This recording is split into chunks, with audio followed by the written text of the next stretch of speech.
Yo les amis, aujourd'hui on va voir la gestion.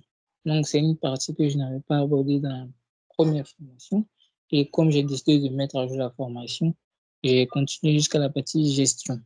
Donc je vous ai dit, la gestion c'est quelque chose qui est très important dans le trading. Même si votre stratégie est nulle tout simplement, si vous avez une bonne gestion, vous pouvez transformer une stratégie simpliste comme des croisements de moyennes mobiles en une stratégie qui est rentable. Donc, la gestion, vous devez maîtriser tous les aspects de la gestion. Très important. Donc, je vais vous montrer et je vais vous parler de tous les types de, tous les outils de la gestion. Voilà. Maintenant, si vous voulez des stratégies même de gestion, on va voir ça dans une autre vidéo. Mais la stratégie de gestion que j'ai mis dans celle-ci est largement suffisante. Les autres stratégies, c'est pour les traders avancés. Et il y a des stratégies que moi-même je connais que je ne peux pas utiliser parce que c'est très complexe. Voilà. Donc, la gestion. Donc, la gestion fait intervenir deux aspects du trading, à savoir la gestion des trades et la gestion du capital. Une bonne gestion peut transformer une stratégie simpliste en une stratégie rentable. Voilà. Il est donc important de maîtriser et de respecter tous ces aspects. Donc, la gestion des trades, c'est quoi? La gestion des trades, ça consiste à suivre nos investissements afin de limiter les pertes et de réagir rapidement au mouvement du marché. Souvent, vous êtes dans... Ce matin même, ça m'est arrivé. Attendez, je vais vous montrer le graphique.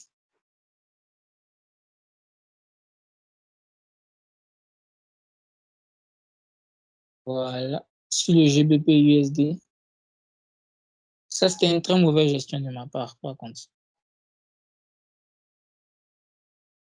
Voilà. Donc, le matin, aux environs de 5 heures, là, j'avais pris un trade ici. Et au moment où on était ici, la bougie était quelque part en haut là. Normalement, mon stop loss était où il y a la ligne noire. Je suis allé me laver.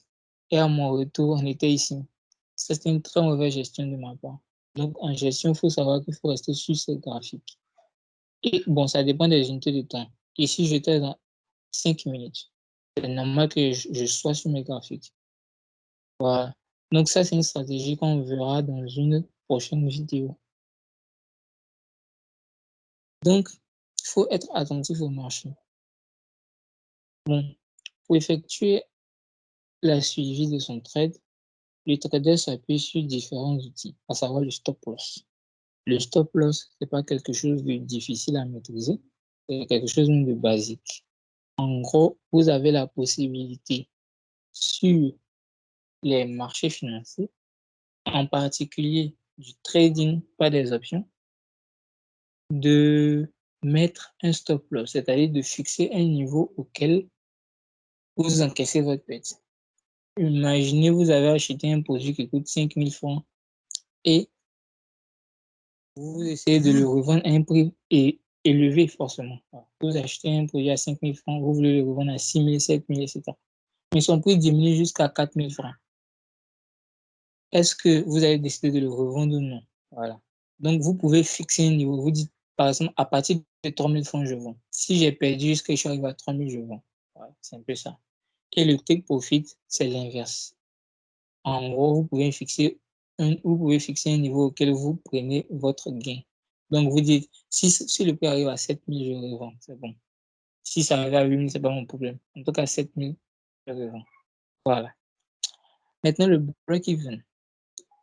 Le break-even, bon, je vais préciser quelque chose. Le stop loss et le take profit, leur valeur s'exprime en points ou en pips. On a déjà vu les points, c'est quoi? On a déjà vu les pips, c'est quoi?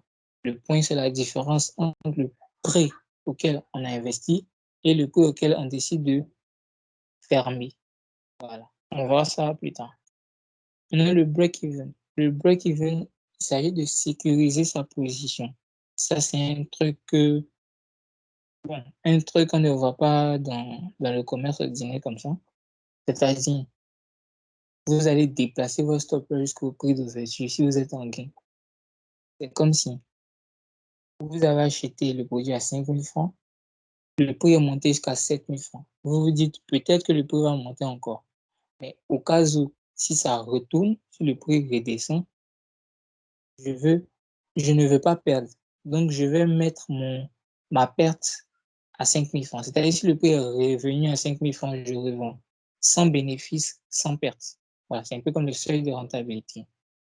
Donc, ce qu'il faut savoir avec le break-even, il s'agit de déplacer son stop loss jusqu'au prix d'ouverture afin de n'encaisser ni perte ni gain en cas de retournement du prix. Maintenant, le stop suiveur. Le stop suiveur, c'est un stop loss qui va bouger au fur et à mesure que le prix du produit financier sur lequel vous avez investi évolue. Donc, on reprend notre exemple, vous avez acheté un produit à 5 000, il est à 6 000 par exemple. À 6 000, vous allez dire à chaque fois que le prix augmente, je veux que mon stop loss bouge aussi. Imaginez, vous avez mis votre stop loss à 4 000 francs. Si le prix est à 6 500, le stop loss il vient à 4 500. Si le prix est à 7 000, le stop loss revient à 5 000. Si le prix est à 10 000, le stop loss remonte au fur et à mesure. Donc, lui, sa valeur, ce sont des parts. C'est-à-dire, il a deux valeurs. Il y a la valeur à laquelle le stop loss commence à bouger.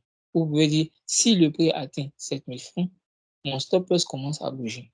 Et euh, il bouge de combien de points? C'est ça qu'on appelle les pas. Il bouge de 200 à 200. Voilà.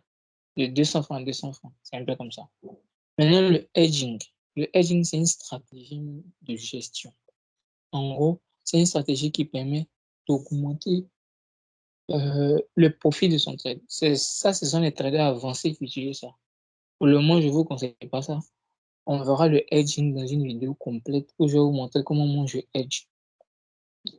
Donc, le hedging, ça consiste à augmenter ses placements au fur et à mesure que les anciennes sont gagnantes. Imaginez, vous avez acheté un produit à 5 000 francs toujours. Le produit est actuellement à 6 000 francs. Vous allez acheter encore le même produit à 6 000 francs et vous allez mettre votre stop loss, par exemple, à 5 500.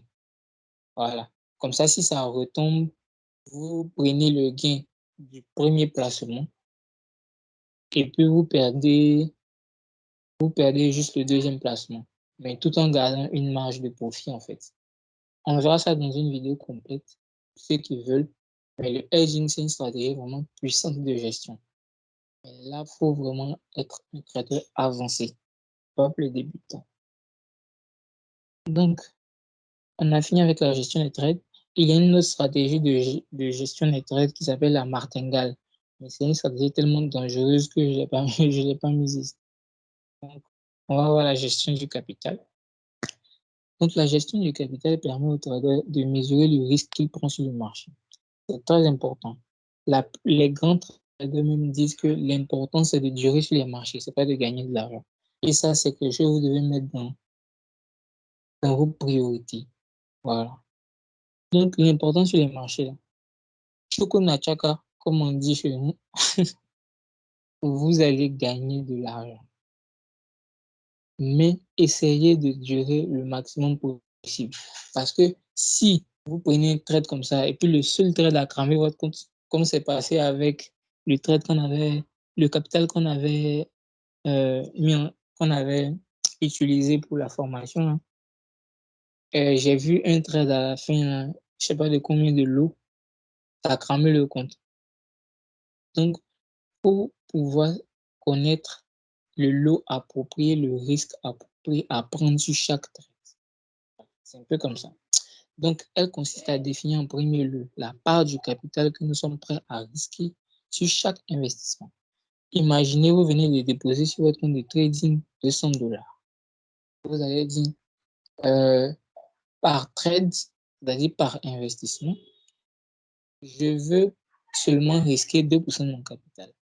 Vous allez calculer les 2%, 2% du capital et puis vous allez déterminer le lot que vous pouvez utiliser.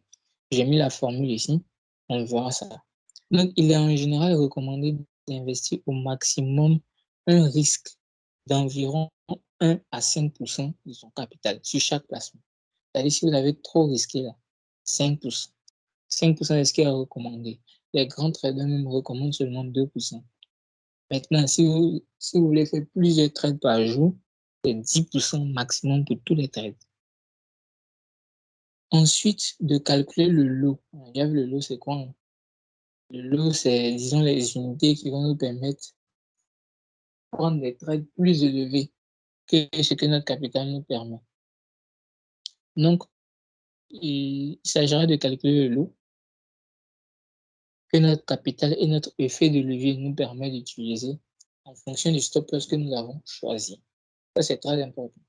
On a déjà vu dans des vidéos précédentes, dans une des vidéos précédentes, un tableau sur lequel on avait mis des données. On avait dit quel est le capital requis pour utiliser tel lot en fonction de tel effet de levier. Ça, c'est important. Vous devez maîtriser ce tableau, surtout la formule qu'on a utilisée dans ce tableau. Ensuite, vous prenez le capital, vous multipliez par le pourcentage de risque. Si vous avez choisi un risque de 1%, de 5%, ça c'est arbitraire, c'est vous qui voyez. C'est en fonction du goût du risque de chacun. D'autres utilisent 5%, d'autres même 10%. Mais ce qui est conseillé, c'est l'intervalle que je vous ai donné. Donc, vous multipliez le capital par le risque. Ce que vous trouvez, vous le divisez par le stop loss, la valeur du stop loss en points. Le stop loss, je vous ai dit, c'est la différence entre le prix d'ouverture et le prix de clôture.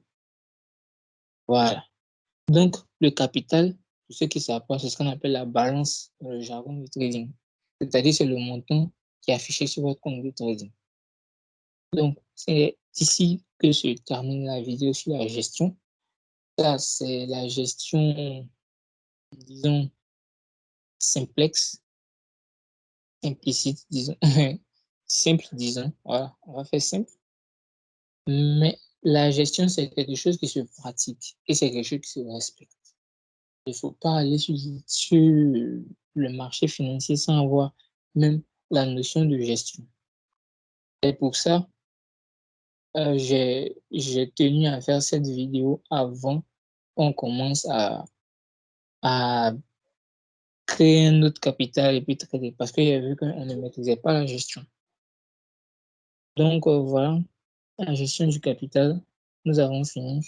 Dans une vidéo, on va voir comment ça se présente, stop loss, take profit, break-even. Ici, c'est un peu théorique. On va voir dans une vidéo la pratique. Voilà. Donc, merci à vous et bonne journée.